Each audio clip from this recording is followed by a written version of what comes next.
मित्रों, उदास रहना स्वाभाविक है। ये कोई अलग चीज नहीं है। इंसान उदास भी रहता है, खुश भी रहता है, लेकिन उदासी का यदि भाव आपका बहुत ज्यादा है तब ये चिंता की बात है। ठीक है, तो उदासी आखिर क्यों हो रही है, इस चीज पे आपको ध्यान देना है। इस चीज को जानना है कि आखिर हमारी उदासी किस लिए है। उसका कोई रीजन होगा तो उस रीजन को सुलझाना है, जैसा कि हम बताते हैं। यदि नहीं सुलझता है तो जो आपके अपने हैं उनसे मदद लेना है। यदि उसके बाद भी ठीक नहीं होती तो डॉक्टर की मदद लेना है। यदि उसके बाद भी ठीक नहीं हो रही तो फिर खुद को समझना है कि हमारा जो सिस्टम है वो क्या है। और आपको यदि उससे भी आराम नहीं मिलता है तो आपको योगा और प्राणायाम का अभ्यास करना है और सबसे जरूरी उसमें ध्यान करना है,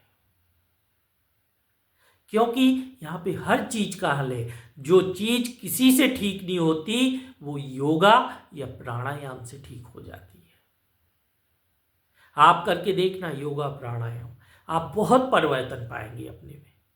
बस यदि आप ऐसा करते हैं कि पता चला 15-20 मिनट कर लिए आप, तो कभी नहीं परिवर्तन पाएंगे। आपको थोड़ा लंबा करना पड़ेगा। कम से कम यदि बहुत समस्या है तो आप कम से कम 1.5 घंटे प्राणायाम और योगा करें, बहुत फायदा होगा। इसके अलावा कई बार ऐसा होता कि प्राणायाम योगा के बाद भी हमें आराम नहीं मिल रहा, फिर आपकी जो अंतिम चीज है वो ध्यान है। ध्यान आपको आनंद देकर ही रहेगा, फिर आपको आराम ध्यान से ही मिलेगा। इसके अलावा कोई दूसरा साधन इस पृथ्वी पर नहीं है, वह केवल ध्यान है।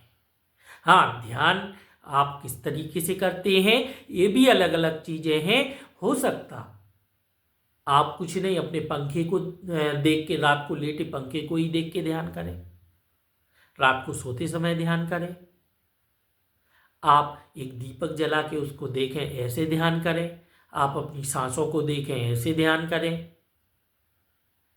ठीक है, आप कोई गहन चीज को मन के अंदर बनाने के बाद ध्यान करें। ये सारी कई तरीके की चीजें हैं जिसके आधार पे इंसान ध्यान करता है, लेकिन सबसे बेहतर और सबसे अच्छा उसमें जो है वो यह है कि आप अपनी सांसों को देखें। क्योंकि हमें जो भी जीवन है, अभी हम बोल रहे हैं तो हम सांसें अंदर जा रही हैं, उनसे ऑक्सीजन प्राणवायु जा रही है, तो इससे बड़ा चमत्कार कुछ नहीं है। हम उनको जितना देखेंगे हम उतने ही अपने आप में पूर्ण होने लगेंगे। आप इस चीज को करके देखना, आपको बहुत फायदा होगा।